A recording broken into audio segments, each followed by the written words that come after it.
everyone, my name's Kim and this is my channel Expedition Through Pages. So way back at the beginning of March, the lovely Amy from A-Star Reads tagged me in the spoiler tag, and since then I've kept meaning to do it, but every time I've had time to make a video, I've had other videos that I've needed to make at that time, so I'm doing it now. Very late, but I really do appreciate being tagged, Amy, and I'm looking forward to this. I remember thinking when I watched Amy's video that I agreed with most of her answers. I don't know if that's changed. I do feel like my views on spoilers have maybe changed over the last few months, but we'll see. Okay, so let's jump right in with the tag. The first question is, what do you consider a spoiler? And for me, I think a spoiler is anything that's surprising. So to be honest, even if it happens within the first 10 pages, if I find it surprising, then I kind of do think it's a bit of a spoiler. I think sometimes this trips me up when I make my wrap-up videos because I'm so scared of giving away a spoiler that I hold back and don't say as much as I want to say, or sometimes I do say what I want to say and then I worry afterwards that I've spoiled something for someone. But yeah, I generally do consider like any kind of surprising thing in the text, even if it's right at the beginning, a spoiler. The second question is, does the genre you're reading impact what you consider to be a spoiler? And for that, yeah, it totally does. So I would say that generally for non-fiction, which isn't really a genre but is like a whole section of reading, I guess, I would say that non-fiction, you can probably spoil things because it's just fact. So you can learn it on the internet. Do you know what I mean? You're going to know. You can very easily stumble upon this information anyway. And when I'm discussing non-fiction books, I do like to talk a lot more in depth about them, and I just don't worry too much about spoilers. I have considered with some things if there is like a twist at the end. Currently reading Into the Wild by Jon Krakauer, and if you know the film and you know the story, you know what happens. When you watch the film, what happens in the end is treated as a spoiler, whereas in the book you get told right at the beginning. I know that I'm going to have to be talking about that book soon and I don't know whether or not to think of it as a spoiler. But yeah, so to sum up, different genres, I still think of spoilers in the same kind of way, but for non-fiction it's different to fiction for me. Okay, so question number 3 is, all the best bits are in the trailer. Sometimes a synopsis could be too detailed.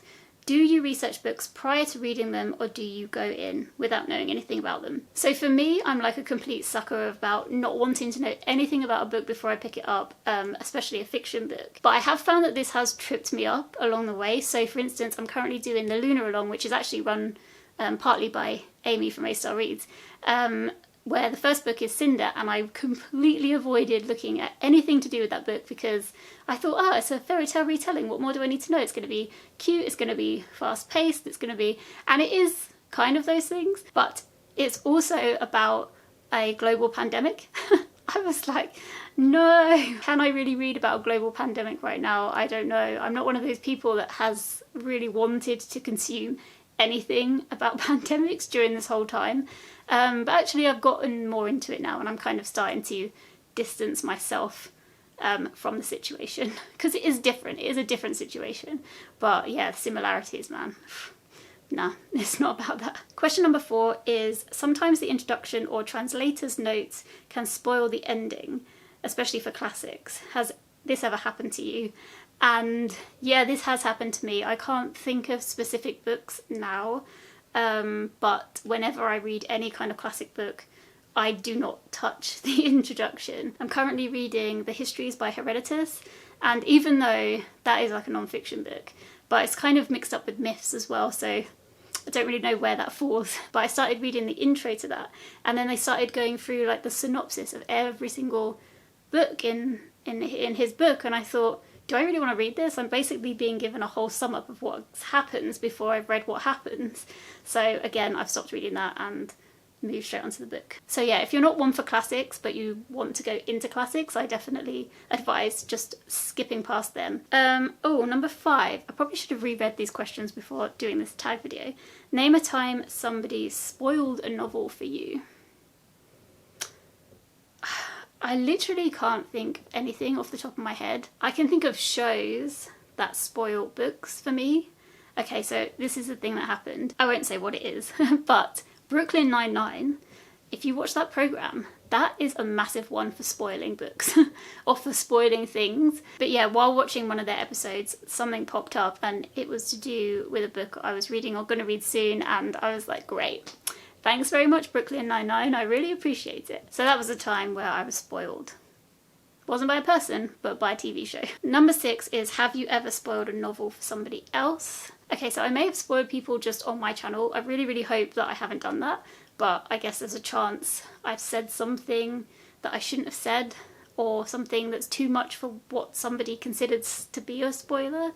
Nobody said anything to me, so I take that as a hopeful sign that that's not true. But I did recently say something to my dad about the Realm of the Elderlings. So he was reading Assassin's Apprentice, and I mentioned something in that book, or he mentioned something to me in that book, and then the way I responded kind of gave the game away a little bit. And then I had to do some quick backtracking of like, oh no, but you know, it could be this other option instead. So yeah, I think I saved myself there. And he never actually got to the end of Assassin's Apprentice, so I could have spoiled it anyway. But yeah, I did some backtracking with that. Okay, question number 7 is, if spoilers ruin novels, are there some authors or genres that you can't reread? And so for this, I'm going to say no, because, well, number 1, I generally forget a lot of information anyway. So if enough time has passed, I ain't going to remember what's happened.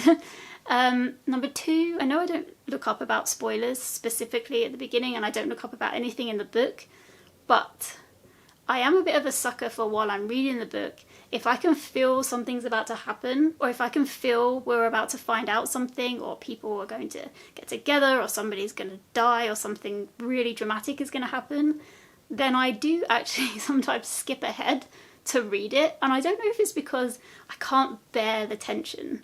So like, I just want to know immediately. Like, I have no self-control. So sometimes I do, but it makes my reading less enjoyable if I can feel the build up to something and I don't know what it's going to be, or if I'm worried about something. So I kind of spoil myself during books anyway a lot of the time. I only skip, actually that's not true, I was going to say I only skip a few pages ahead, but sometimes I've skipped chapters ahead because I want to know something, which is a really weird thing to do when I specifically don't want to find out anything about the book before I pick it up. So I feel like actually if I was to pick up a book and I still did remember everything, maybe that would be a better enjoyable experience for me. I don't usually reread, or when I have, it's been so long I don't remember. So yeah, maybe I should try that out and see if actually it is more enjoyable for me to just know everything about the book. Very contradictory person, I'm realising, doing this tag. Question number 8 is, when reviewing, are you spoiler free? Does this limit your ability to discuss? And like I said previously, I've obviously answered other questions in a long-winded way because I've kind of already answered this question. Yeah, I feel it is restricting. And sometimes I do just want to have a big in-depth discussion about everything that happens. And I know I can make a spoiler video because it kind of feels like sometimes the spoiler-free discussion is just a bit of a synopsis and a bit of a, oh yeah, I enjoyed it, or I like this writing style, or, you know, sometimes people can do spoiler-free reviews really well though, and go in depth and you don't feel like you've had too much information. I know my booktube buddy Lee Mack is like that. She goes into a lot of depth about things that she reads and movies she watches, and you never come away from that thinking, oh, Lee, you've spoiled everything for me, how dare you. So yeah, she does a really good job of that. And Amy actually as well, who tagged me for this video, as she often goes into a lot of depth with her reviews, and I'm always really impressed because, again, I don't feel like I'm spoiled, and I feel like there's a lot of interesting discussion there, and that's something that I struggle to do because I never know where the line is. The line is blurry for me. It's not a dot, it's blurry. Okay, and finally, question number 9 is, shout out, tell us about 5 channels you enjoy and tag them. Okay, so I've got 5 channels written down.